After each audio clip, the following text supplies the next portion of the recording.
tout d'abord, je ne suis pas le Stoliarenko, je suis Alexis Clément. Je suis chirurgien oral et maxillofacial ici à l'hôpital de Nanterre et à Longjumeau. Le professeur Stoliarenko, il est à Samara. Et comme il est à 4000 km à peu près d'ici, et il ne parle pas français, donc on a décidé avec M. Casala que je ferai ça à sa place. D'ailleurs, le professeur Stoliarenko, c'est un vrai connaisseur de l'anesthésie locale ou originale, générale. Il a écrit quelques dizaines d'articles sur l'anesthésie. Récemment, en 2021, il a écrit, comme on peut lire sur l'écran, un livre sur les pages de l'histoire de l'anesthésie locale. Et concernant Von Harep lui-même, il a écrit déjà en 2022 un livret sur Von Harep. Donc, merci au comité scientifique et en particulier à M. Casala pour cette invitation, tout le comité scientifique de Chartres, pour qu'on puisse parler de la biographie de ce personnage encore peu connu en France jusqu'à aujourd'hui, malgré son travail sur l'anesthésie. Et qu'on puisse mettre la lumière sur à qui revient le mérite de la découverte de l'effet anesthésique de la cocaïne en anesthésie locale, à Karl Kohler ou à Von Harep. Donc, pour tout ce qui est de conflit d'intérêt, je n'ai pas de conflit d'intérêt avec ce sujet. Vassili Von Harep est né à Saint-Pétersbourg le 29 septembre 1852, dans une famille noble mais modeste. Son père travaillait comme officier de marine, mais tôt il a pris sa retraite et a servi dans le département des échafaudages des navires. Donc 1852. Juste pour un rappel, en 1859, l'alcaloïde de la cocaïne a été obtenu par ce chimiste, Albert Niemann, et un an après, la cocaïne a été isolée par Le Sen, en 1860. Donc on revient à Von Harep. En 1864, la famille Von Harep se déplace à Yekaterinouslav, que ça s'appelait à l'époque, maintenant ça s'appelle Dniepropetrovsk, en Ukraine aujourd'hui, où Vassili termine l'école. 6 ans après, 1870, il retourne à Saint-Pétersbourg, Vassili, où il fait son entrée à la faculté de droit.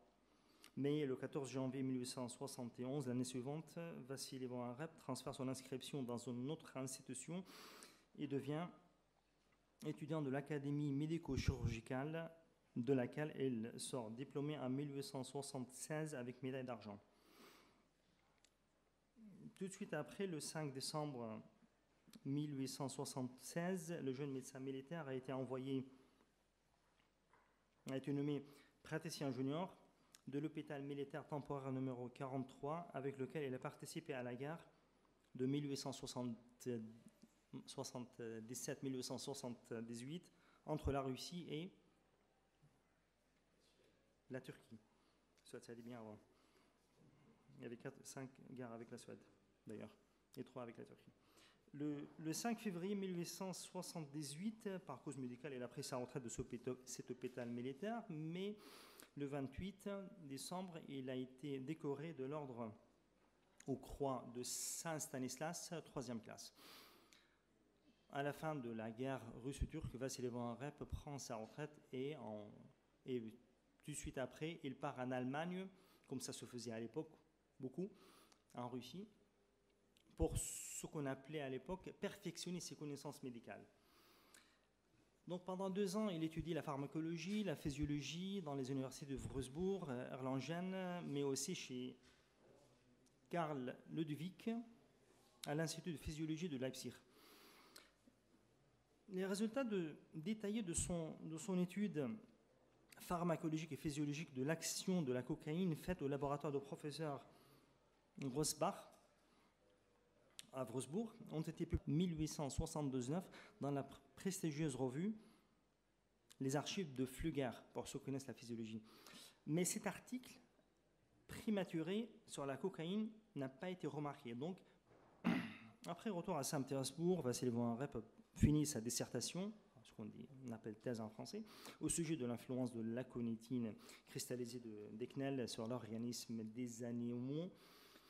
Cette thèse a été soutenue dans le service de ce professeur Tarkanov, physiologie, service de physiologie de l'Académie de médecine militaire, le 19 décembre 1881. Suite à laquelle le conseil scientifique de cette académie lui décerne le degré de docteur en médecine. Là, un rêve décide de se consacrer à l'activité pédagogique et scientifique, pleinement. Et le 15 mai 1882, il est élu privat docent, maître de conférence, en pharmacologie dans cette académie impériale de médecine militaire. Le 5 juin de cette année 82, Vassili von Harep est envoyé en Finlande. La Finlande, jusque-là, n'a jamais été finlandaise, en fait, a été suédoise, puis par la suite russe, donc faisait partie de l'Empire russe.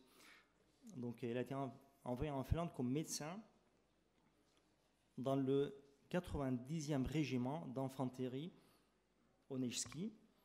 Ne souhaitant pas interrompre ses travaux scientifiques, en octobre de cette même année, il a de nouveau donné sa démission. Il n'est plus jamais retourné dans l'armée.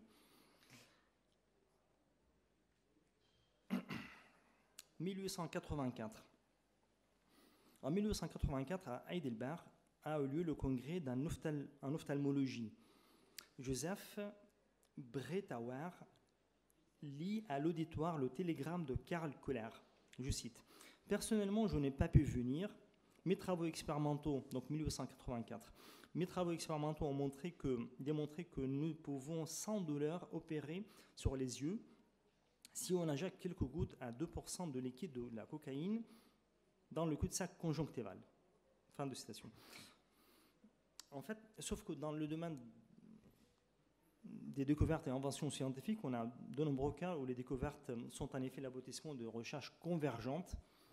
Par exemple, Darwin a émis l'hypothèse de la sélection naturelle en même temps que Wallace. Newton et Leibniz ont forgé au même moment le calcul différentiel. En 1794, Lavoisier et Joseph Priestley se sont disputés la découverte de l'oxygène. En fait, ça a été isolé par 2 ans auparavant par un troisième protagoniste, Karl Schell. L'histoire ne manque pas de découvertes et d'inventions simultanées qui relativisent à la fois l'idée de génie et de hasard dans les découvertes. Tout ça, je trouvais dans ce très bon numéro des sciences humaines. Donc, l'innovation planerait dans l'air de temps car les spécialistes d'un domaine chassent sur les mêmes terres au même moment et avec des stratégies semblables. Pour citer qu'un seul exemple, dans le domaine de la chirurgie, ou de la médecine en général, on peut parler de lambeau décrit par Harold Gillis en 1920, le fameux lambeau cylindrique, pour ceux qui connaissent la chirurgie réparatrice plastique. En effet, ce lambeau à tige a été décrit en 1917 et employé dès 1914, même avant la Première Guerre mondiale par Vladimir Filatov. Sauf que jusqu'à aujourd'hui, même en France, on dit lambeau de Gillis. Ça a été publié dans cette revue-là. Et ça, c'est la couverture de cette revue-là que j'ai trouvée. Ah, le titre la revue de l'ophtalmologie. Donc ça, c'est la revue originale. La revue de l'ophtalmologie de numéro 4-5, avril-mai 1917. Bon, bref, ce n'est pas notre sujet, mais juste pour vous montrer que j'ai beaucoup d'exemples de découvertes simultanées. Revenons maintenant à von Harep. Que je le sache, j'ai été le premier à avoir démontré l'effet anesthésique local de la cocaïne dans mon travail sur les propriétés physiologiques de la cocaïne. Ce travail, je l'ai fait publier déjà, ou encore, en 1879. Ainsi, von Harep réplique dans un article publié dans l'hebdomadaire Vrach, c'est ce qui est marqué en russe, Vrach, ça veut dire médecin en français, bien sûr agacé par l'agiotage autour de la découverte, entre guillemets, de Karl Kohler. En effet, l'ophtalmologue de Yaroslav, la ville de Yaroslav, Ivan Katsaorov, a publié un article sur l'utilisation de la cocaïne en chirurgie ophtalmologique dans l'hebdomadaire Vrach de 1884, numéro 43, n'ayant pas pris connaissance de la méthode de Karl Kohler. Katsaorov faisait l'anesthésie avec une pommade de 5% de concentration de cocaïne de sa propre préparation, et apparemment il a eu de très beaux résultats. Ainsi, Katsaorov et par la suite Zakarievski, en ophtalmologie ici, ont opéré en ophtalmologie en employant la méthode mise en place sous-promis par Katsaorov avant Kohler. Décembre de cette même année riche en événements en anesthésie, comme on le voit, un chirurgien de l'Amérique du Nord au nom de Alstedt, le fameux.